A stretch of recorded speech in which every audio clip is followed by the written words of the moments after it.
When I was at the University of Florida going into my junior year, we were getting ready to play a rival, and I was in the training room, and I was getting stretched by one of our trainers, and I looked over and I saw some of my teammates putting eye blacks under their eyes, and so I started to think, they're like putting their mom's name or their area code and different things like that, and so I started to think, I wonder if I could put an eye black and grab a silver Sharpie and put something on there that could be encouraging or inspiring or, I don't know, uplift somebody.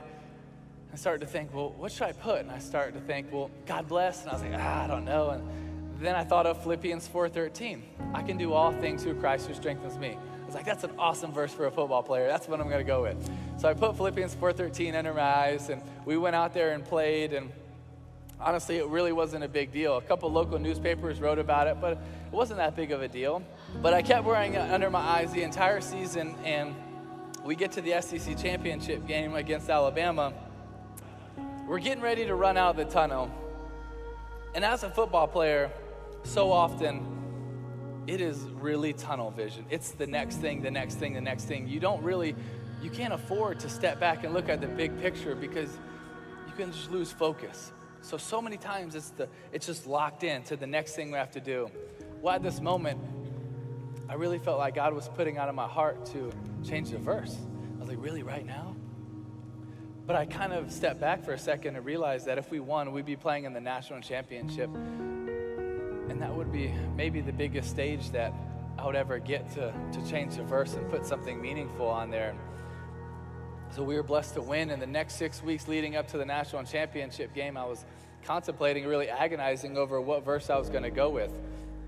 But God kept bringing it to my heart and my head, John 3:16.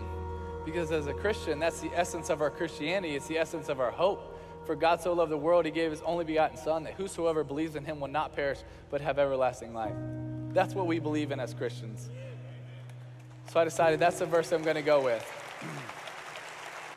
So 2 nights before the game, I go into my parents' hotel room in Miami, Florida, and they open the door, and I was like, all right, Mom, Dad, I'm going to change the verse. And my mom's super supportive, and my dad's like, have you told Coach Meyer? Because Coach Meyer says he just likes his routines, but that dude is so superstitious, it's ridiculous. If we win with long socks, next week they're even longer. So it's just whatever is working, he's going to stick with it. So he was like, you really need to talk to him. So next day we have our walkthrough. After the walkthrough finishes, I was like, hey, Coach Meyer, can I talk to you? He's like, yeah. He's like, how's your arm, your leg? You feeling good? You got the game plan down? Yeah, I'm good. You know the verse I wear in my eyes? He's like, yeah, Philippians 4:13, I love it. I was like, well, I'm going to change it tomorrow night to John 3:16. What? What are you talking about? You can't change the verse. That verse got us here. I was like, no. So I explained to him why I wanted to go with John 3:16, and he understood, and he was supportive. And honestly, really after that moment, I didn't really think about it. Next night, I just went out there, and we were blessed to win the national championship. And 2 days after that game, I was sitting in Ballyhoo restaurant eating grouper with my mom, my dad, one of my aunts, and Coach Meyer. And Coach Meyer gets a call from our PR guy at Florida, and he's like, all right, bye. I looked at him, I was like, what's that all about? He told me who it was, our PR guy, and he said, Tim, he just told me that during that game, 94 million people Googled John 3:16. And honestly, my first thought was, how the heck do 94 million people not know John 3:16? But it was just so humbling for me sitting in that restaurant thinking about how big the God that we serve really is. Like really how big the God that we serve really is. So many times we put him in a box. But no, the God that loves us, the God that created us, the God that has a plan for us, the God that wrote a poem about your life, he is a big God that wants to do amazing things. And when we just turn around and say, hey, here, God, might not feel like a lot. Guess what? He can perform miracles. He can do amazing things. And I really believe the God that we serve wants to do amazing things in us and through us. What was really cool about that game is it was on January 8th of 2009. Well, exactly 3 years later, January 8th, 2012, exactly 3 years later to the day, we just happened to be playing the Pittsburgh Steelers in the first round of the playoffs. I didn't think of John 3:16 one time, so I can't take credit for it. I had nothing to do with it. I just went out there and tried to do anything I could to try to win a playoff game, and we were blessed to win this crazy game in overtime. And after the game, when we were done celebrating, I changed really quick, and I was going down the hall to do my press conference, and I was really looking forward to it because I love talking to the media. And so I was getting ready to turn left and go into these curtains to talk to the media, and Patrick, our PR guy, steps in front of me. He says, "Timmy, did you realize what happened?" And I was like, "Yeah, we just beat the Steelers. We're going to play the Patriots. Like, let me do this." He was like, "Timmy, did you realize what happened?" I could tell he was being serious, so I was like, "Patrick, what's up, man?"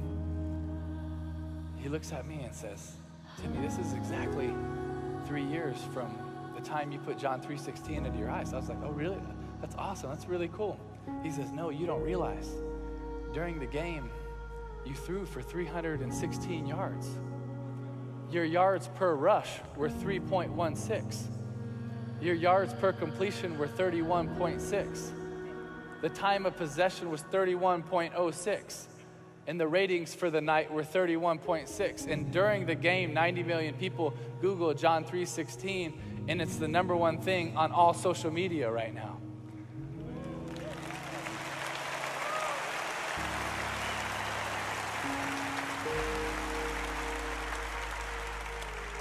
And I was just standing in that hallway thinking, "God, I didn't know that you were doing anything.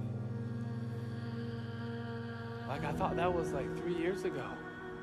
But it's amazing how big the God is that we serve. He took something that I did 3.5 years ago to make a decision, put Philippians 4:13, and then change it for one game. But I thought, hey, this is really cool. We impacted some people, but it's done. But no, God has an awesome plan. He has an awesome plan, and you might not even see what he's doing. You might not even know how he's working. But the amazing thing is when we step out and we show a little courage, we step out and we show a little boldness, what God can do with it in our lives, through our lives. But he's a big God. He's a big God, and he can perform miracles. He can perform miracles. I really believe that he wants to. You have to understand, the God of this universe loves you so much that he sent his son to die for you. If he loves you that much, is he not going to want to fight for you? Is he not going to want to fight with you? Is he not going to want to come through for you? Now, that doesn't mean that life is going to be easy. It's not. But it means that it's going to be worth it. It means that it's going to be worth it.